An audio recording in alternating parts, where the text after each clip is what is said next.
Kung ganito ang pinsalang idinulot ng magnitude 7.7 na lindol sa Myanmar, paano kung tumama sa Pilipinas ang The Big One? Ito yung magnitude 7.2 earthquake sa West Valley Fault na maaaring tumama sa Metro Manila at mga kalapit na probinsya. Ayon sa PHIVOLCS, tinatayang aabot sa 50,000 ang mamamatay kung magkataon.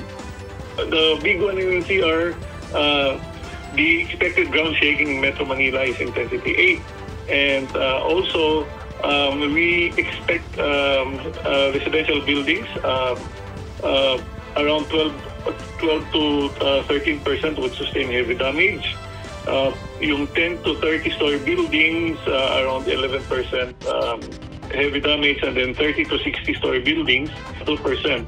And expected casualty would be around 33,500. And meron pang injured around 100,000. And then additional deaths by fire around 18,000. Yung mga tao, nahirapang tumayo.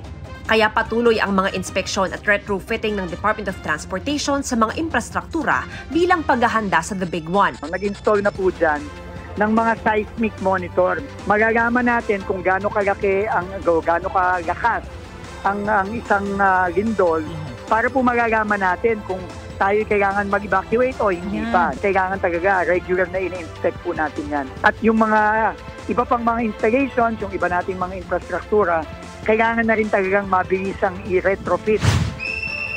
May regular ding earthquake drills para makabisa natin ang gagawin at hindi magpanik sakaling lumindol. Siyempre nandun yung the cover and hold, tapos pupunta doon sa pinakamalapit na evacuation center. Lumayo sa mga building or sa mga debris na pwedeng bumagsak. Iba na yung gamit. Pero kung tutuusin, ang tinaguri ang The Big One, hindi pa the biggest one dahil may mas malalakas pang lindol na posibleng yumanig sa bansa. Mas mataas pa yung mga earthquake generators tayo, mga active faults that are capable of generating higher magnitude earthquakes. For example, sa Gabaldon, yung Philippine fault doon, we expect magnitude 7.9 earthquake. Yung Philippine Trench, it will affect Eastern Samar and pwedeng mag-produce ito ng 8 to 9 meter tsunami waves. Yung Manila Trench, it's also capable of generating a magnitude 8.2 earthquake. Sa kasaysayan, isa sa pinakamapaminsala ang magnitude 8.1 na lindol sa Cotabato noong 1976. 8,000 people died and that was, again, it produced a tsunami. And it happened past midnight, kaya siguro maraming tulog pa. And 5 minutes lang dumating yung tsunami wave. So, hindi kaagad nakatatas yung mga, o na-evacuate yung mga kababayan natin. Para naman sa mga nasa baybaying dagat, drop, shake, and roar ang dapat alalahanin. If you can feel shaking na hindi ka na makatayo, and then if you discover na there is or if you can notice na may sudden drop of sea level and may roaring sound or dumagundong na boses coming from the sea, then you have to evacuate immediately to a higher place kasi pwedeng magka-tsunami. Sa huli, kailangan laging handa, lalo na ang mga bahay at gusaling ipinapatayo natin. Yung lindol naman po ay hindi yan nakakamatay.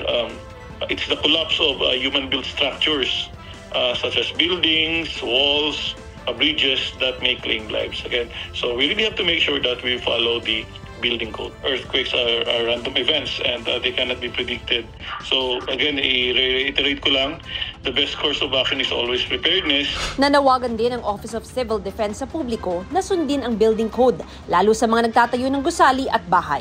Sana po ay sumunod na po tayo, huwag na natin shortcutin. Opo. Yung pag-a-apply po ng mga permission, ng construction at ng occupancy permit. Sa mga local government units, sa atin din po na idinidemand po natin hanggat maaari po na yung mga building officers nila ay magsagawa po ng mga inspection kung maaari at maging mahigpit din po sila sa pagbibigay ng mga permits sa pagpapagawa ng mga buildings na magiging maaaring hindi ganon katibay.